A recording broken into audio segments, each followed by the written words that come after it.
Halo teman-teman, hari ini aku mau coba untuk propagasi atau perbanyakan ini kaktus candi dengan metode cutting.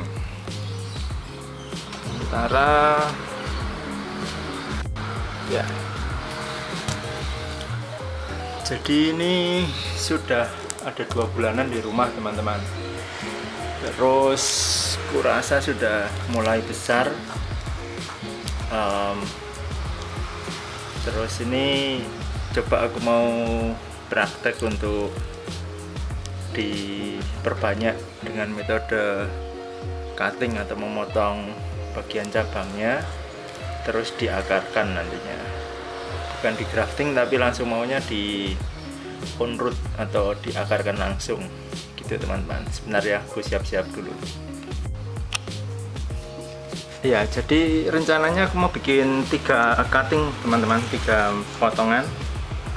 Karena kemarin kulihat kok bagian bawahnya ini menarik untuk mulai dicoba untuk dipotong dan diperbanyak, dipakai untuk perbanyakan. Terus seperti biasa, yang pasti yang pertama kita pilih batang. Semestinya mau pakai ukuran berapa terserah ya teman-teman. Kali ini untuk mempermudah aja aku pakai yang batang bagian paling bawah, cabang batang yang paling bawah aku potong. Ini 1, terus yang batang yang di sini semestinya tingkat keberhasilan dan kecepatan berakar rasanya lebih baik menggunakan batang yang ukuran sudah lumayan besar teman-teman. Maksudnya lumayan besar yang ini, batang utamanya besar, jangan yang masih kecil-kecil seperti yang cabang-cabang ini. Bisa juga diakarkan teman-teman, tapi biasanya bikin stres karena faktor untuk sebelum tumbuh akar, menunggu tumbuh akar akan relatif sama dengan batang besar, tapi biasanya ada penyusutan yang begitu banyak di bagian batangnya karena nutrisinya dipakai untuk pembentukan akar. Jadi lebih baik teman-teman pakai yang paling tidak sudah seginilah. Kalau dihitung jari ya paling tidak ada 2 ruas jari atau 1,5 ruas jari lah, tuh segitulah dipakai. Terus ukuran 1 ya, ini 1 lagi. Untuk pisau kali ini aku tidak sterilkan teman-teman, karena kali ini pisaunya tidak pernah aku pakai, jadi aku anggap bersih ya. Ini 3 potongan yang akan ku coba untuk diakarkan. Yang 2 sekalian ini aku mau coba pembuktian kalau dipakai perangsang akar apakah berakarnya akan lebih cepat atau sama aja dengan tanpa menggunakan perangsang akar. Jadi ini kan ada 3 macam, 3 potongan. Ini bisa dibilang yang paling kecil karena cabangnya masih paling sedikit, dan ini yang paling banyak karena anak cabangnya sudah banyak, dan ini yang medium. Yang akan kupakaikan perangsang akar yang paling kecil dan yang paling besar teman-teman. Sedangkan yang tanggung ini aku akan biarkan seperti ini aja. Lukanya aku keringkan biasa natural. Ini nanti juga setelah dioles perangsang akar juga akan dikeringkan natural aja 1-2 hari, baru nanti ditanam ulang. Gitu ya teman-teman. Kita sekarang oles dulu perangsang akarnya. Untuk apa ini? Untuk perangsang akarnya ini aku nggak tahu mereknya teman-teman, karena beli apa ya, bukan beli tepatnya, aku dikasih teman yang mereknya nggak tahu apa. Teman-teman bisa pakai sembarang aja perangsang akar yang ada di pasaran, rasanya juga akan sama efeknya. Jadi ini yang paling besar sudah aku beri perangsang akar. Terus yang kedua, yang paling kecil sekarang aku akan beri perangsang akar. Begitu. Terus kenapa kok perangsangnya akarnya encer-encer aja? Ya ini karena aku nggak tahu dosisnya seberapa. Ada yang ngomong dibikin seperti pasta, ada yang pakai yang penting dia cair aja. Ya aku gunakan juga yang penting dia mencair, terus bisa lengket di bagian luka yang akan dioles. Tidak perlu sampai kental sekali.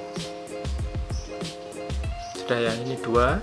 Sekarang kita tinggal nunggu kering. Yang satu ini aku biarkan begini aja teman-teman, tidak akan kuapa-apakan. Iya, ini luka setelah kering sehari teman-teman. Ini yang kemarin tidak dikasih perangsang akar, karena ini sudah kurasa kering. Hari ini mau ditanam aja. Jadi setelah jeda sehari, kemarin potong, terus hari ini tanam. Terus yang kusiapkan untuk media tanamnya aku pakai di satu pot aja, supaya kita bisa tahu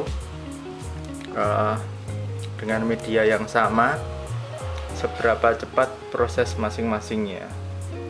Ini yang tanpa perangsang akar, terus ini yang paling besar dengan perangsang akar, dan yang ini paling kecil dengan perangsang akar. Kita tanam di wadah yang sama, terus kita amati perkembangannya, apakah yang dengan perangsang akar lebih efektif atau yang tanpa perangsang akar juga tumbuhnya bisa baik-baik saja, sama seperti yang dengan perangsang akar. Begitu teman-teman, kita tanam ya.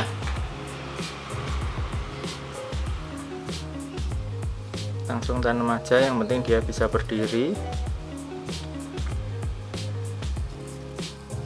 Begitu. Yang ini, terus ini yang paling besar.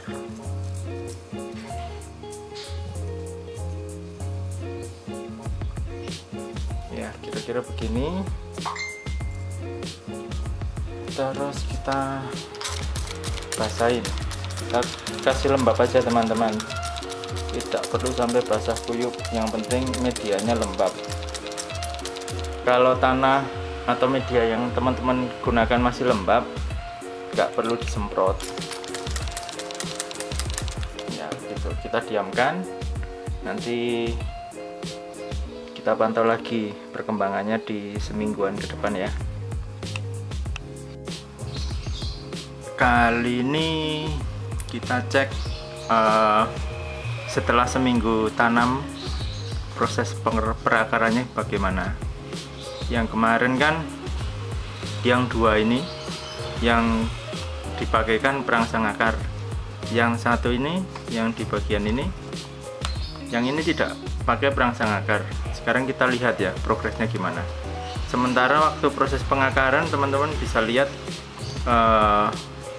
si badan kaktusnya ada sedikit menguning atau bisa dibilang dehidrasi begitu. Kita mulai dari yang tanpa perangsang akar dulu ya teman-teman. Kita lihat. Nah, yang tanpa perangsang pun sudah tumbuh akar yang lumayan gondrong. Cuma belum bisa memulihkan tubuh yang kemarin sempat dehidrasi karena proses pengakarannya. Cuma ini yang bagian bawah sudah mulai tampak hijau segar. Tinggal nanti mungkin beberapa hari atau beberapa minggu ke depan dia akan naik untuk kembali segar semua. Sekarang kita lihat yang dengan perangsang akar, kaktus yang paling kecil. badannya. Nah, ini juga sudah tumbuh akar yang lumayan gondrong. Terus yang terakhir, yang paling besar,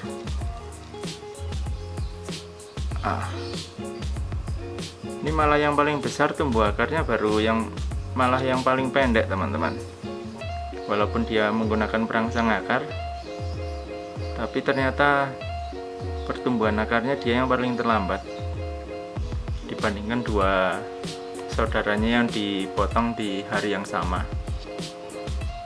Oke, sekarang ini akan kukembalikan lagi ke media, akan kutanam ulang, terus kita lihat sampai berapa lama kondisi tanaman ini akan sehat normal. Ya teman-teman, ini sudah sekitar hampir sebulan lah, 2-3 minggu kemudian setelah kita kemarin cek akar. Perkembangan dari hasil cuttingan vericactus seperti apa, atau kaktus candi ini seperti apa, teman-teman bisa lihat. Yang ini, yang 1, 2, dan 3, ini yang kemarin jadi subjek untuk videonya. Teman-teman bisa lihat kan sekarang pertumbuhannya dia sudah mulai membesar. Untuk warna batangnya sendiri, kenapa ini sedikit kuning tidak hijau semua, karena kutempatkan di tempat yang lumayan panas teman-teman, jadi ada perubahan warna di bagian ujung, terutama ujung-ujung kaktusnya menjadi lebih kuning. Tapi ini tidak masalah karena pertumbuhannya sudah bagus, sudah ditandai dengan tumbuhnya tunas baru di ujung-ujung batangnya. Jadi sekarang tinggal dibesarkan. Oke teman-teman, videonya untuk perbanyakan kaktus candi aku selesaikan sampai di sini. Nanti kita jumpa lagi di videoku yang lain. Bye.